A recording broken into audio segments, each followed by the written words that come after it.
이번 사건은 2001-48781 전원 합의체 판결입니다. 그래서 관습법이 성립하기 위한 요건 이렇게 되어 있는데, 우선 사실관계를 잠깐 보게 되면은 A와 B는 부부이고요. 부부이고 B인 남편은 실제 사망일은 6.25 사변 무렵이고요. 그리고 호적성 사망일은 74년 4월 16일입니다. 근데 이 A와 B가 이렇게 사망한 사이에 실제로는 입양 사실이 없음에도 불구하고 C가 어떻게 해요? B의 사후 양자인 것처럼, 양자인 것처럼 뭡니까? 입적이 됐고, 그리고 나서 C는 어떻게 해요? 사망을 했고, 갑을, 병정, 무, 기 이 사람들이 상속인이 된 겁니다. 그래서 여하튼 이제 삼남 삼녀의 어떤 딸이 있었고 아들 딸이 있었고요. 그래서 실제로 사후 입양 사실이 없음에도 불구하고 사후 양자인 것처럼 입적을 이렇게 했기 때문에 C가 사망하고 나서는 어떻게 해요? 이 토지 B의 이 사건 토지에 대해서 그 일부 지분을 상속하게 되는 겁니다. 누가? 갑을, 병정, C의 상속인들인 갑을, 병정, 무, 기. 이 사람들이 이제 상속인 참칭을 해서 결국 어떻게 해요? 지분을 상속을 하고 다시 98년 3월 18일 날 피고 명의로 소유권 이전 등기를 한 거예요. 그러니까 실제로는 양자가 아닌데도 불구하고 사후 양자로 입적을 했고, 그리고 사망을 하고 갑을, 병정, 무기 3남 3녀가 상속인으로 참칭을 해서 94년 4월 6일 날 토지 일부 지분을 상속을 받았습니다. 그리고 상속 등기를 한 다음에 다시 어떻게 해요? 98년 3월 18일 매매 등을 원인으로 해서 피고에게 소유권 이전 등기를 했다라고 하는 겁니다. 한편 이 A, B에게는 또 딸이 있었고 딸에게 또 결혼해서 또 외손자가 있었다라고 하는 겁니다. 그래서 이 C가 B의 사망 후에 사후 양자인 것처럼 입적을 했기 때문에 이 C와 딸, 외손자 이 사람들은 어떻게 소위 공동 상속인의 모습을 외관을 갖췄다라고 하는 거예요. 실제로는 C는 상속인이 아니다라고 하는 겁니다. 하지만 외관의 모습은 공동 상속인의 모습을 갖췄다라고 하는 겁니다.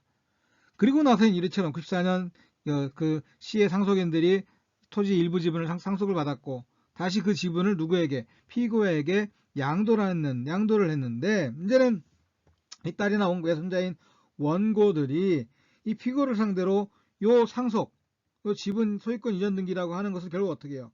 원인이 없다. 왜? 실제로 입양 사실이 없는데도 불구하고 입적이 됐으니까 이건 원인 무효다라고 하는 겁니다. 그래서 자신들이 진정한 상속인으로서 뭐죠? 결국 진정 명의 회복을 원인으로 한 소유권 이전 등기 절차 이행을 청구하는 이런 소송을 98년에 제기를 했어요. 그러니까 실제로 입양이 안 됐음에도 불구하고 입양한 것처럼 입적한 것으로 꾸며서 결국은 공동 상속인의 외관을 갖추었고, 그리고 나서 C가 사망하니까 이 사람들 가불병정 무기 이 사람들이 상속인으로서 어떻게 해요? 그리고 상속인을 참칭해서 소유권 토지의 일부 지분을 상속받았고 그 지분을 다시 피고에게 98년 처분한 겁니다. 이런 사실관계인데 이 사안에서 이제 우선 알아둬야 할 것이 이런 것들이 있어요. 이건 참고적으로 알아두시면 좋을 것 같은데 999조를 보게 되면은 민법 999조를 보게 되면 상속회복 청구권이라고 하는 게 있습니다. 상속권이 참칭 상속권자로 하여금 침해된 때에는 실제로 상속인이 아닌데 상속권이 없음에도 불구하고 상속권자인 것처럼 여겨지는 이와 같은 사람들이 결국 참칭 상속권자라고 생각하시면 될 것 같아요. 그래서 상속권이 침해된 때에는 상속권자 또는 그 법정 대리인은 상속회복의 소를 제기할 수 있다. 상속권이 침해됐으니까 그 회복을 구하는 이런 소를 제기할 수 있다라고 하는 거예요. 그런데 이게 뭐가 되어 있냐면은 침해를 안 날로부터 3년, 상속회복 청구권은 침해를 안 날로부터 3년, 상속권의 침해가 있은 날로부터 10년을 경과하면 소멸한다 이렇게 되어 있습니다. 침해를 안 날로부터 3년, 또 상속권의 침해 행위가 있은 날로부터 10년을 경과하면 소멸한다. 자, 그런데 이건 변론으로 하고요. 이런 건 그냥 상식적으로 알아두시면 될 것 같고, 또 이미 공부하신 분들은 이미 알 거라 생각을 합니다. 근데 이 전에 어떤 대법원 판결이 있었냐면 804-1392 판결, 즉 민법 시행 전에 상속회복 청구권 소멸에 관한 관습 이렇게 해서 무슨 얘기가 있었냐면은 민법 시행 전에 상속회복 청구권은 상속권의 침해를 사실을 안 때로부터 6년, 상속이 개시된 때로부터 20년이 경과하면 소멸하는 것이 관습이다 이렇게 되어 있습니다.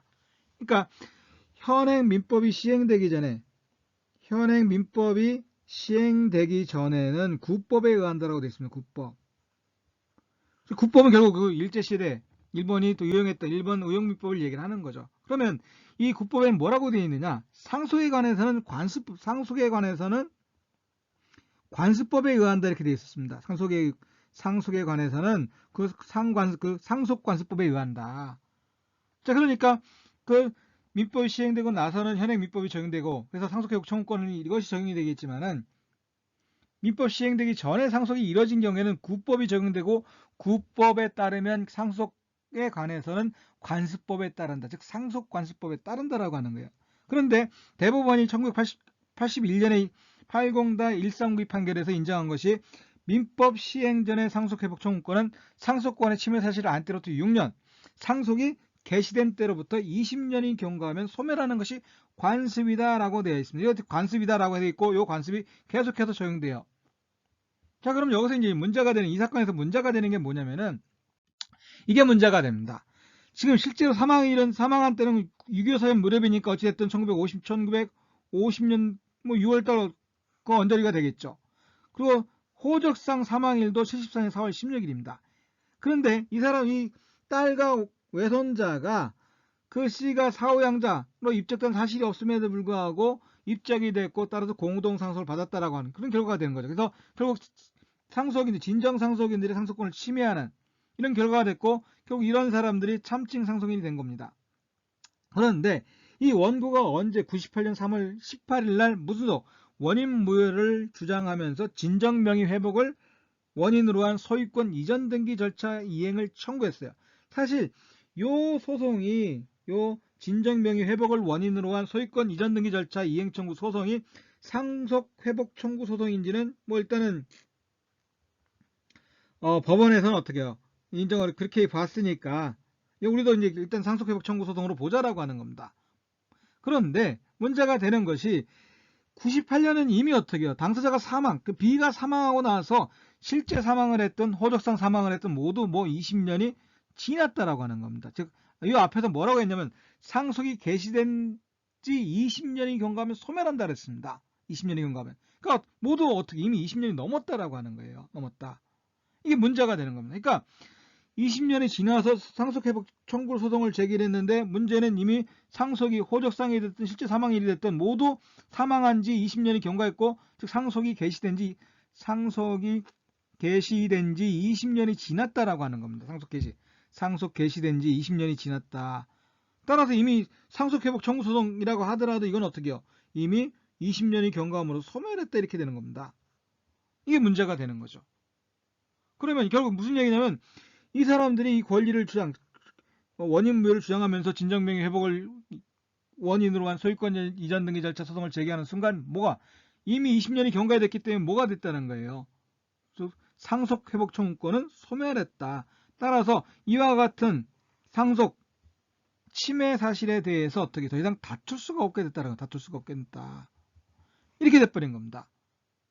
이게 문제인 거죠. 그러니까 20년이 그 관습법에 의한다라면 상속 개시된 거 안 날로부터 6년, 상속이 개시된 날로부터 20년이 경과하면은 상속 회복 청구권은 소멸한다라고 하는 것이 그 과거의 관습이었다라고 하는 겁니다. 관습이었다. 그러면 이 같은 것이 그래서 대법원에서 81년에 관습법으로 확인하고 나서 어떻게 해요? 계속해서 적용되어 왔는데 이 사건에서 문제가 된 거예요. 왜?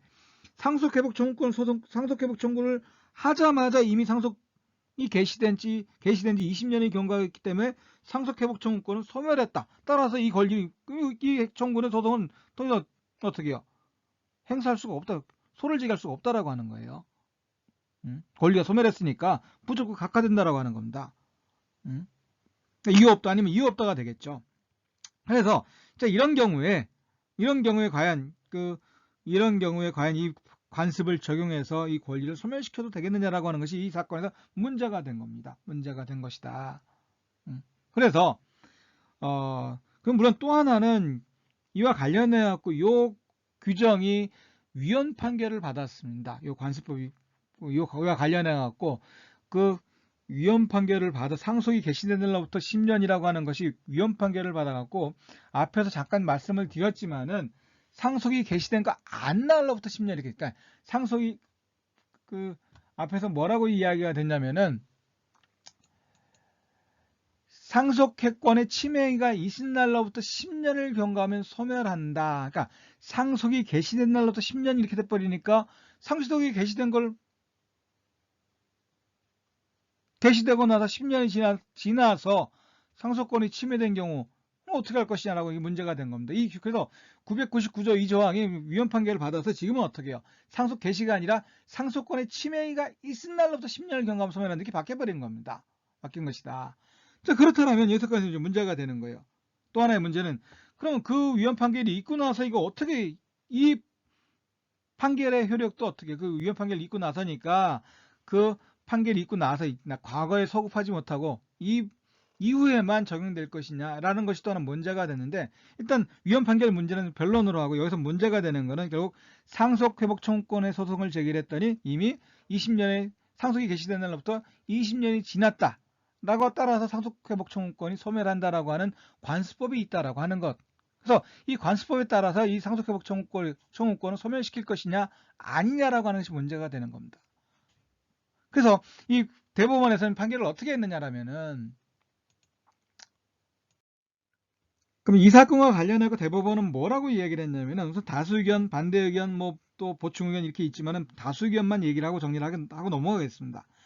사회의 거듭된 관행으로 어떤 사회생활 규범이 법적 규범으로 승인되기에 이르렀다고 하기 위해서는 헌법을 최상위 규범으로 하는 전체 법질서에 반하지 아니하는 것으로서 정당성과 합리성이 인정될 수 있는 것이어야 하고 그렇지 아니한 사회생활 규범은 비록 그것이 사회의 거듭된 관행으로 생성된 것이라고 할지라도 이를 법적 규범으로 삼아 관습법으로 효력을 인정할 수 없는 바 재정민법이 시행되기 전에 존재하던 관습중 상속회복 청구권은 상속이 개시된 날로부터 20년이 경과되면 소멸한다는 내용의 관습은 이를 적용하게 되면은 이 앞에 사건에서처럼 20년의 경과 후에 상속권 침해가 있을 때에는 침해 행위와 동시에 진정 상속인은 권리를 잃고 구제를 받을 수 없는 결과가 되므로 소유권은 원래 소멸시효에 적용을 받지 않는다는 권리의 속성에 반할 뿐만 아니라 진정상속인으로서 참칭상속인에 의한 재산권 침해를 방어할 수 없게 되는 결과가 돼서 불합리하고 헌법을 최상위 규범으로 하는 전체 법질서의 이념에도 부합하지 아니하여 정당성이 없으므로 위 관습의 법적인 규범은 관습법으로서 효력을 인정할 수 없다 이렇게 규정을 했습니다. 그러니까 관습법에서도 이제 뭐가 필요하다는 거예요. 헌법을 최상위 규범으로 하는 전체 법질서에 위반하면 안 된다라고 하는 겁니다. 그래서 전체 법칙에 반하면 안 되는 것으로서 뭐가 있어야 한다? 정당성과 합리성이 있어야 한다라고 하는 것이 이 판결의 취지라고 하는 거 생각하시면 될 것 같아요. 관습법도 결국은 헌법을 최고로 하는 소위 최고 법규로 하는 그 전체 법질서에 반해서는 안 된다. 따라서 정당성과 합리성이 있어야 한다라고 하는 것. 이것이 관습법이 성립하기엔 요건이다라고 하는 겁니다. 자, 그러면은 과거에는 이 두 가지만 얘기를 했었어요. 두 가지만. 관습법이 성립하기 위해서는 어떻게 된다? 사람들이 계속적이고 반복적인 오랜 관행이 존재해야 한다. 계속적이고 반복적인 오랜 관행이 존재해야 되고 사람들이 그 오래된 관행에 대해서 사람들이 법적 확신이 있어야 한다. 즉 법 규범으로서 받아들이는 승인하는 그와 같은 법적 확신이 있어야지만 관습법이 성립한다. 이 두 가지만을 이야기를 했어요.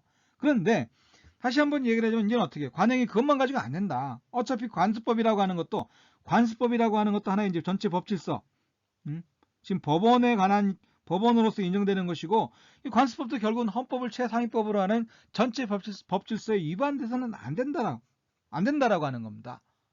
결국 달리 이야기하면 정당성과 합리성이 인정이 돼야지 정당성과 합리성이 없으면은 그 관습법도 어떻게 해요? 결국은 관습법도 법으로서 받아들일 수가 없다 이렇게 돼버리는 겁니다. 없다. 그래서 과거와 달리 이제는 어떻게 해요? 헌법 정신에 반하지 않아야 한다. 즉 헌법을 최상위법으로 하는 전체 법질서에 반해서 안 되고 달리 정당성과 합리성이 인정되어야 된다. 즉 정당성과 합리성이 없으면 결국 어떻게 한다? 계속된 관습이 있다 하더라도 이걸 법으로 인정할 수는 없다라고 하는 겁니다. 그래서 현재 관습법이 성립하기 위해서는 이 세 가지 요건이 필요하다라고 하는 거죠. 관행의 존재, 그에 대한 법적 확신, 사람들의 법적 확신, 그리고 전체 법질서, 헌법 법질서에 위반되지 않는 정당성과 합리성이 있어야 한다. 이렇게 이 세 가지 요건을 갖춰야지만 어떻게 관습법이 성립한다라고 하는 겁니다. 이제 그다음 또 하나 이제 얘기되는 것이 관습법은 좀 잠깐 이야기하고 넘어가면은 실제 그러면 관행이 존재하고 거기다 어떻게 법적 확신이 있다라고 이야기했을 때 법적 확신이 있다라고 했을 때 그럼 이것이 뭐 물론 정당성이 있다라고 있는 것이고요. 그래서 이와 같은 요건이 성립하게 되면 관습법이 성립한다라고 관습법이 성립한다라고 이야기를 했는데 실제로 관습법이 있느냐 없느냐라고 하는 건 누가 판단할 것이냐? 결국 법원이 판단한다라고 하는 겁니다. 법원이. 그러니까 구체적인 사건에서 그 적용될 법규가 없고 관습법이 문제가 될 때 그걸 당사자가 소송에서 주장을 하겠죠. 물론 관습법도 법원이 어떻게 직권으로 조사를 해야겠지만은 일단은 그 관습법은 어떻게 당사자 주장해서 법원이 인정하는 당사자 주장을 해서 법원이 인정하는 형태로 가는 것이 더 일반적일 겁니다. 그러니까 이미 관습법이 존재하고 그걸 나중에 누가 당사자 주장을 해서 법원이 확인하는 과정을 거쳐갖고 관습법이 확인된다라고 하는 겁니다. 그러니까 결국은 관습법은 언제 존재하게 되느냐, 언제. 그러니까 결국 관습법은 사람들의 이와 같은 관행이 존재하고 법적 확신이 있고, 즉 정당성과 합리성이 있는 이와 같은 관행이 있고 법적 확신이 인정될 때 결국 관습법은 성립한다라고 하고 해야 되는데 관습법이 성립하는 시기는 구체적으로 즉 법원에 의해서 나중에 당사자가 주장을 하게 되면 법원에 의해서 나중에 이제 어떻게 이 관행과 법적 확신이 있었던 때로 소급해서 관습법이 존재하는 것으로 이해할 수 있다라고 하는 겁니다. 그렇게 이해하시면 될 것 같아요.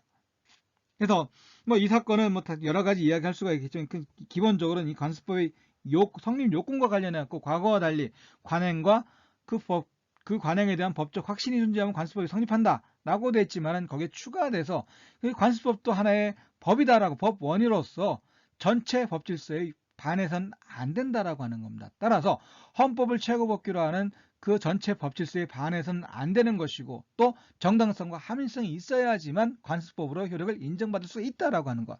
그게 이 사건의 취지다라고 생각하시면 될 것 같아요. 예, 그런 정도 이번 이 사건은 마치도록 하겠습니다.